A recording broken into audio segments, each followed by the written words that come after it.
오늘 말씀은 사무엘상 13장 9절 말씀입니다. 우리가 옛날 이야기를 하는 경우가 종종 있습니다. 그러나 방종에 썼던 그러한 일들을 자랑스럽게 이야기하는 것은 문제가 있을 수 있습니다. 또한 우리가 받았던 상처가 치유되지 않고 덮어두었었던 그러한 상처를 이제는 트라우마가 생기기까지 한 것을 추억이라고 말할 사람은 또한 없을 것입니다. 좋은 추억이라고 하는 것은 우리가 기뻐하며 또 즐거운 기억으로 남는 것이 좋은 추억이 아니겠습니까? 그러한 추억은 우리 모두가 만들어가고 싶어 하는 것이죠.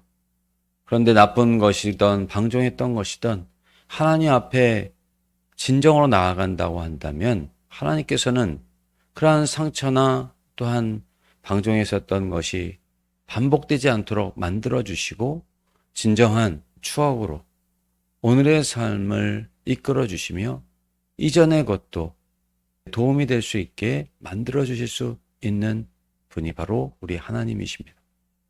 사울은 사무엘을 기다리던 가운데 있었습니다. 그런데 일주일의 시간이 다 되도록 사무엘이 나타나지 않으니 이제 자기가 직접 번제물과 또 화목제물을 가져다가 번제를 드리는 것을 볼 수가 있습니다. 당시의 제사장 아히멜렉에게 사울이 제사를 드리게 했다. 이렇게 주석학자들 가운데서는 이야기를 하면서 그러나 사무엘이 드려야 했던 바로 그 제사를 사울이 그렇게 집례를 시켰다 할지라도 그것은 문제가 될 수 있는 것이고 약속을 어긴 것이라고 하는 이야기를 하고 있습니다. 사무엘을 사울이 만났던 때를 우리가 기억을 해보면 사무엘이 사울에게 당신은 어떠한 왕이 되어야 하며 진정하신 왕의 왕 되신 하나님을 섬기는 종이 되어야 할 것을 여러 가지 징조를 통해서 보여주면서 사무엘이 누누이 사울에게 이야기하고 당부했었을 것을 우리는 상상할 수가 있습니다. 이스라엘 백성들이 사무엘 왕을 달라고 요청하지 않았습니까?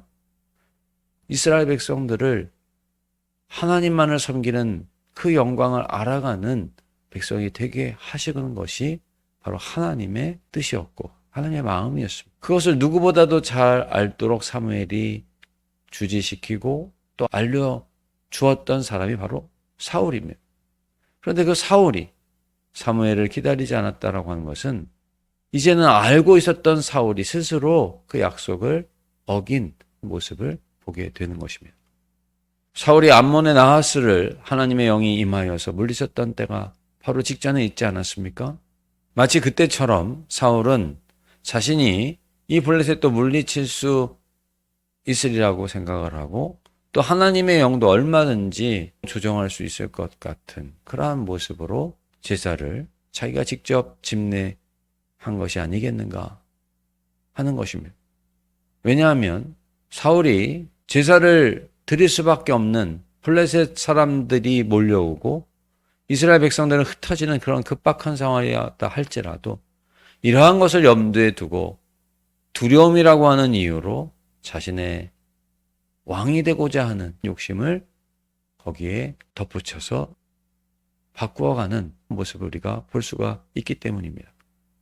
반지의 제왕에 보시면 모든 사람들이 절대 반지를 얻고자 합니다. 그것을 보는 순간 자기가 절대자가 될 수 있다라고 하는 생각에 사로잡혀 그 반지를 손에 끼고자 하는 욕망을 다 갖는 것을 볼 수가 있습니다. 그것 때문에 서로를 죽이고 자식도 못 알아보고 불태워 죽이기까지 하는 그러한 모습들이 일련의 장면에 나와 있는 것을 볼 수가 있습니다. 오늘 우리가 기억해야 할 것은 하나님을 우리 마음대로 조정할 수 있다라고 착각했던 사울과 같은 모습이 되어서는 안 된다는 것입니다. 어려고 급박한 상황일수록 우리가 기억해야 하는 것은 바로 하나님과의 약속이며 하나님의 결코 변치 않는 그 말씀을 쫓아야 하는 것입니다. 그것을 내 생각대로 바꾸면 따라주시지 않겠는가? 바로 이것이 착각입니다. 사랑하는 성도 여러분, 오늘 우리는 나를 절대적인 그 중심에, 절대자가 되고자 하는 그 욕심에 나를 세우려고 하지 말고 그 중심에 진정한 왕의 왕이 되신 하나님만을 마음 가운데 모시고자 하는 그러한 믿음과 순종, 절대적인 의지, 그것이 바로 우리의 마음이 되어야 할 것이며 우리의 믿음이 되어야 할 것입니다. 오늘 그러한 믿음과 순종, 바로 우리 모든 성도님들에게 함께 하시기를 간절히 원합니다. 사랑과 은혜의 하나님 아버지, 오늘 우리는 나를 또는 상황을 절대적인 것으로 몰아가지 않게 하시고 그것이 가장 중요한 것이라고 착각하지 않게 하시고 참으로 왕의 왕이 되시며 모든 것을 가능하게 하시는 하나님의 말씀을 마음 가운데 중심에 모시고 또 하나님을 우리의 마음의 보좌에 모시고 절대적으로 우리가 따르는 분은 바로 우리 하나님 한 분이 되게 하여 주시옵소서. 모든 것을 감사드리며 예수님의 이름으로 기도드리옵나이다. 아멘.